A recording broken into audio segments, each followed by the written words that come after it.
राजकुमार सिद्धार्थ, युवा बुद्ध, महल की बालकनी से बाहर देखते हुए।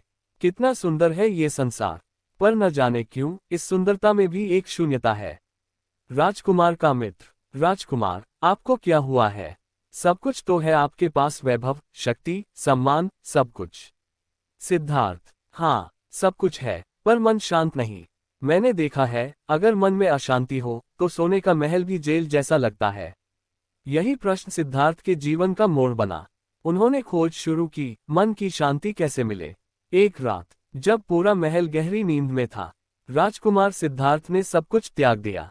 राज्य, परिवार, सुख, वैभव, सब कुछ, और निकल पड़े उस यात्रा पर जो उन्हें बुद्ध बनाने वाली थी। घोड़े की टापों की आवाजें धीरे धीरे दूर जाती हैं। सिद्धार्थ थके हुए, ध्यान मुद्रा में। मन को जितना शांत करना चाहता हूं, उतना ही वो भटकता है। शायद मैं गलत दिशा में ढूंढ रहा हूं। शांति बाहर नहीं, भीतर है। वर्षों तक ध्यान, तपस्या और खोज के बाद सिद्धार्थ ने बोधगया में पीपल के पेड़ के नीचे गहरी साधना की। और फिर एक सुबह, जब सूरज उगा, उन्होंने ज्ञान प्राप्त किया। बुद्ध, शांत मुस्कान के साथ, मन ही सब कुछ है। जो जैसा सोचता है वैसा ही बन जाता है। अगर तुम दुखी हो तो मन अशांत है, अगर तुम शांत हो तो सुख अपने आप आ जाएगा। गांव वाला, भगवान, मन को शांत कैसे करें? कभी गुस्सा आता है, कभी डर, कभी लालच। बुद्ध, जब लहरें उठे तो सागर को दोष मत दो। धैर्य रखो, लहरें खुद शांत हो जाएंगी। वैसे ही मन भी शांत होता है, जब तुम उसे भागने नहीं, समझने लगो। यही था बुद्ध का पहला संदेश। शांत मन से सब कुछ हासिल किया जा सकता है, क्योंकि जिसने अपने मन को जीत लिया, उसने संसार को जीत लिया। बुद्ध और उनके शिष्य धीरे धीरे चलते हुए। एक व्यक्ति गुस्से में, अरे तुम लोग कौन हो? यहाँ आकर ज्ञान बांटते हो, काम नहीं है क्या तुम्हें? बुद्ध, शांत स्वर में, भाई, हम कोई नुकसान करने नहीं आए, हम तो बस प्रेम और शांति का संदेश लेकर आए हैं। व्यक्ति गुस्से से, शांति, शांति, ये शब्द ही सुनकर चिढ़ हो जाती है मुझे। दुनिया लूट रही है और तुम शांति की बात करते हो। वह बुद्ध पर धूल फेंक देता है। शिष्य क्रोधित हो उठे, पर बुद्ध ने अपनी आंखें बंद की और मुस्कुरा दिए। शिष्य, भगवान, इसने आपका अपमान किया, कृपया इसे कुछ कहिए। बुद्ध, मुस्कुराते हुए, अगर कोई व्यक्ति तुम्हें उपहार दे और तुम वह उपहार स्वीकार न करो, तो वह उपहार किसके पास रहता है? शिष्य, जिसने दिया, उसके पास। बुद्ध, तो मैं उसके क्रोध का उपहार स्वीकार नहीं करता, वह उसी के पास रहेगा। ये सुनकर वह क्रोधित व्यक्ति हैरान रह गया। उसका चेहरा धीरे धीरे पसीने से भीग गया। पहली बार उसने किसी को इतना शांत देखा था। व्यक्ति पश्चाताप से, भगवान, मैंने आपका अपमान किया, आपने बदले में मुझे मुस्कान दी। आप कौन हैं? बुद्ध, मैं वही हूँ जो हर इंसान बन सकता है, अगर वह अपने मन को शांत कर ले। व्यक्ति, आंखों में आंसू, मुझे सिखाए प्रभु, मैं भी अपने मन को जीतना चाहता हूँ। बुद्ध, पहला कदम यही है, पछतावे से शुद्ध होना। अब अपने भीतर देखो, जहाँ क्रोध था अब विनम्रता है। यही है सच्ची विजय। बुद्ध ने सिखाया, दुनिया में सबसे बड़ी शक्ति शांत मन है, क्योंकि क्रोधी व्यक्ति दूसरों को नहीं, पहले खुद को जलाता है। बुद्ध, शांति का अर्थ यह नहीं कि तुम आवाजों से दूर चले जाओ। शांति का अर्थ है, तुम्हारा मन आवाजों के बीच भी स्थिर रहे। स्त्री रोती हुई, भगवान, मेरा बच्चा मर गया है, आप तो चमत्कारी हैं, कृपा करिए इसे वापस जिंदा कर दीजिए। वह अपने मृत बच्चे को गोद में लेकर बुद्ध के चरणों में गिरती है। बुद्ध, शांत स्वर में, बहन, तुम्हारा दुख गहरा है, मैं जानता हूँ, पर अगर तुम मेरी एक बात मानो, तो तुम्हारे मन का दर्द जरूर मिट जाएगा। स्त्री आशा से, कुछ भी कहिए भगवान, मैं सब करूंगी, बस मेरा बेटा जीवित हो जाए।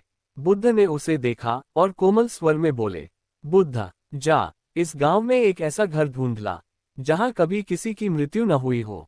उस घर से एक मुट्ठी सरसों के दाने ले आ, फिर मैं तेरे बेटे को जीवन दूंगा। स्त्री जोश से, हाँ भगवान, मैं अभी जाती हूँ। स्त्री, बहन, क्या तुम्हारे घर में कभी किसी की मृत्यु नहीं हुई? मुझे बुद्ध के लिए सरसों चाहिए।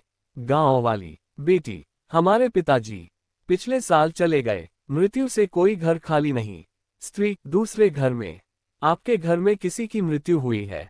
बूढ़ी औरत, आंखों में आंसू, हमने अपने बेटे को खोया था। मृत्यु तो सबके घर आती है।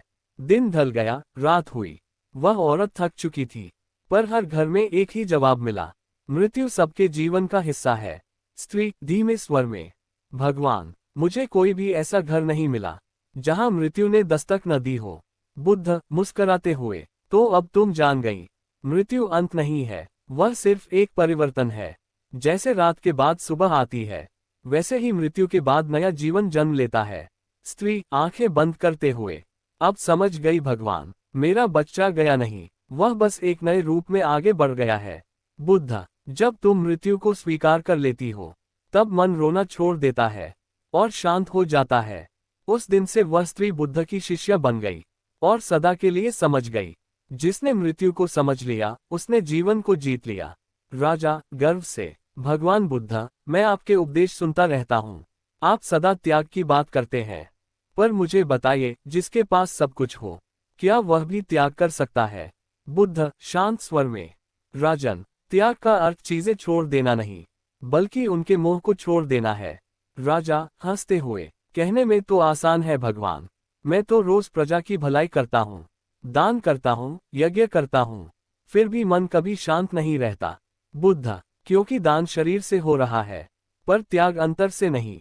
जिस दिन मन से मोह छूट जाएगा, उस दिन तुम सच्चे राजा बन जाओगे। बुद्ध की बातें राजा के हृदय में उतर गईं, पर उसे लगा ये बस शब्दों का खेल है। बुद्ध मुस्कुराए और बोले, बुद्ध, राजन, कल तुमसे मिलने एक साधु आएगा, उसे जो मांगे देना, फिर समझना त्याग कैसा होता है। साधु शांत स्वर में, राजन, मुझे भिक्षा चाहिए, तुम्हारा मुकुट। राजा चौंकता है, दरबार में सन्नाटा छा जाता है। राजा, मेरा मुकुट, ये तो मेरे राज का प्रतीक है। साधु, तो त्याग कहाँ गया राजन? अगर यह मुकुट तुम्हारा है, तो तुम दुखी क्यों हो रहे हो? राजा धीरे धीरे मुकुट उतार देता है और साधु को दे देता है। राजा ने बाहरी रूप से मुकुट त्याग दिया, पर मन भीतर से कांप उठा। उसे लगा जैसे उसका अस्तित्व ही छिन गया हो। राजा थोड़ा उदास, भगवान, मैंने मुकुट दे दिया, पर मन शांत नहीं हुआ, लगता है मैंने सब कुछ खो दिया। बुद्ध, राजन, यही तो सीख है, त्याग वस्तुओं का नहीं, अहंकार का होता है। जब तुम दे रहे थे, तब भी मन में मैं राजा हूं था। जब यह मैं मिट जाएगा, तभी सच्चा सुख मिलेगा। राजा आंखें बंद करके, अब समझ गया भगवान, राज नहीं, अहंकार त्यागना ही मोक्ष है। बुद्ध मुस्कुराते हुए, राजन, जिस दिन तुमने अपने मन का मुकुट उतार दिया, उसी दिन तुम सबसे बड़े सम्राट बन जाओगे। राजा ने उसी क्षण से खुद को बदल दिया। अब वह दान नहीं करता था, बल्कि सेवा करता था, बिना मैं के भाव के। बुद्ध ने सिखाया, त्याग वो नहीं जो आंखों से दिखे, त्याग वो है जो हृदय से महसूस हो। योद्धा गर्व से, मैंने 100 युद्ध जीते हैं, मुझे हराने वाला इस धरती पर कोई नहीं। कहते हैं बुद्ध महान है, देखता हूँ क्या उनका ज्ञान मेरी तलवार से भी तेज है। अहंकार से भरा वह योद्धा बुद्ध के पास पहुंचा, विनम्रता की परीक्षा लेने। योद्धा तेज आवाज में, हे बुद्ध, कहते हैं आप सब कुछ जानते हैं, तो बताइए, जब मैं अपनी तलवार से सिर काट दूं, तो आप क्या करेंगे? बुद्ध मुस्कुराते हुए, मैं वही करूंगा जो मैं हर पल करता हूँ, शांत रहूंगा, क्योंकि तलवार शरीर को काट सकती है, पर मन को नहीं। योद्धा हंसते हुए, और अगर मैं आपको अपमानित करूं? बुद्ध, तब भी शांत रहूंगा, क्योंकि अपमान तभी चोट करता है जब भीतर अहंकार जीवित हो। मैंने अपने अहंकार को बहुत पहले त्याग दिया। योद्धा के चेहरे पर आश्चर्य था, पहली बार किसी ने उसकी तलवार को नजरअंदाज किया था। बुद्ध की शांति उसके गर्व से ज्यादा शक्तिशाली थी। योद्धा धीमी आवाज में, भगवान, मैं तलवार से लड़ना जानता था, पर मन से हारना आज सीखा। आपने बिना शब्दों के मुझे जीत लिया। बुद्ध, विनम्रता वह तलवार है जो किसी को घायल नहीं करती, पर हर अहंकारी हृदय को झुका देती है। योद्धा, अब मैं आपका शिष्य बनना चाहता हूँ प्रभु। बुद्ध मुस्कुराते हुए, जब तलवार झुकती है तब मन उठता है। आज से तुम सच्चे योद्धा हो, जो बाहरी नहीं भीतरी लड़ाई जीतता है।